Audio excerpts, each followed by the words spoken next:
Hey everybody, it's Garrett, and this video is going to be more of like a ranting type of video. I wanted to talk about the differences in how English words are often spelled versus how they are spoken and written between them. And one of the reasons why I wanted to talk about this the is because of the fact that whenever you say certain words in English, the spelling that they have doesn't always translate between how they're written versus how they are spoken. And this is often a big distinguishment between different European languages and English overall. So, for instance, when you say the phrase me llamo, which is my name, in Spanish, you spell it uh, as it sounds.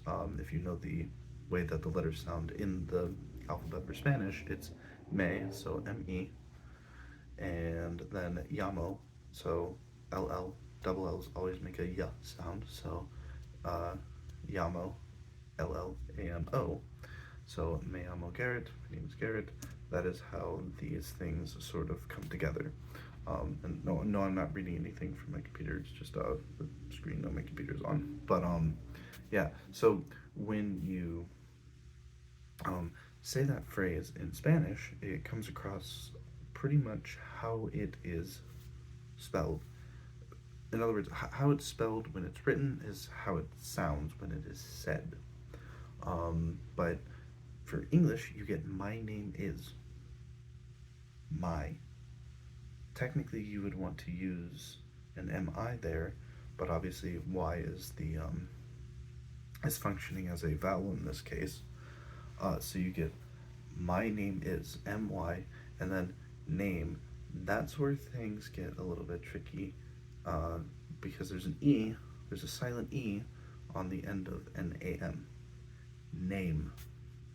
And then is, of course. So my name is IS, obviously.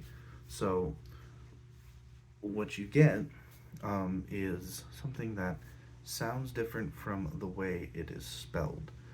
And I think one of the reasons for this, and this is kind of an idea or theory that I have running through my head, is that uh, you have such a large influx of languages coming to England in its early years when they're already pre established that they sort of just force themselves on what the English language is and on what the languages are of the predecessors, the preceding languages that came over.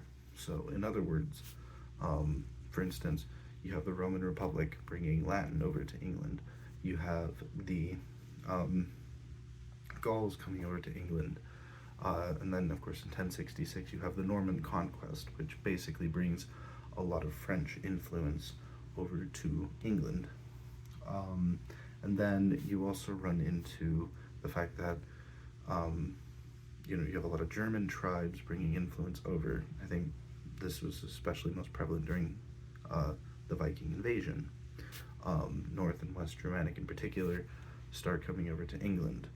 Vikings went to more than just England, obviously. They went pretty much everywhere in Europe.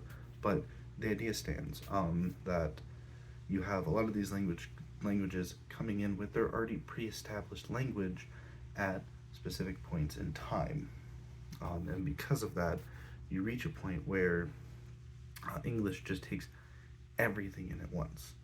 And probably the big distinguishing factor for me, or at least how I assume that big distinguishing factor to be, is the fact that England in and of itself is a very isolated nation.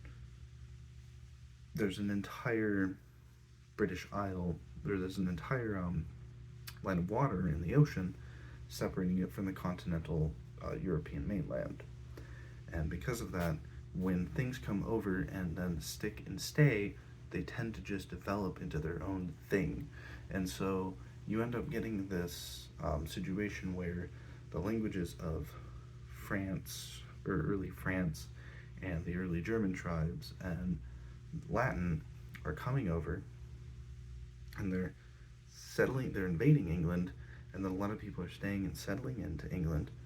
And then you have them, once they're all together, you sort of have the languages commingling with each other and mixing together. This kind of thing, specifically, I feel like crosses my mind more so when I read, say, words ending in tion. So with words ending in tion, you get the shun sound, not a tion, or in Italian, it's the zione sound. But, you know, in a lot of European languages, the way that the word is spelled is often the way that it is pronounced.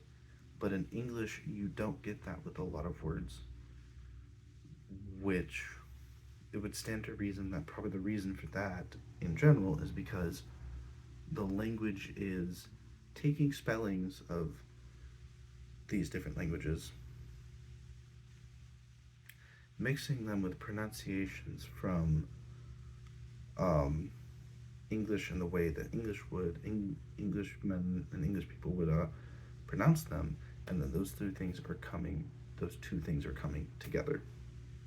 So you have spelling that's differentiated from pronunciation, and so on and so forth. I think other examples I could bring up of this, mostly derived from Spanish and German. You know, in in German, you would say Kapitalist.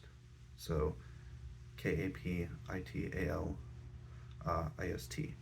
Capitalist is the English pronunciation of that word, or artiste in English.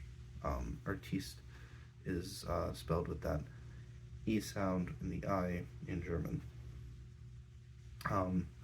And yeah. Anyways, this was just an idea that I had, or kind of a theory or an idea, rambling video I had.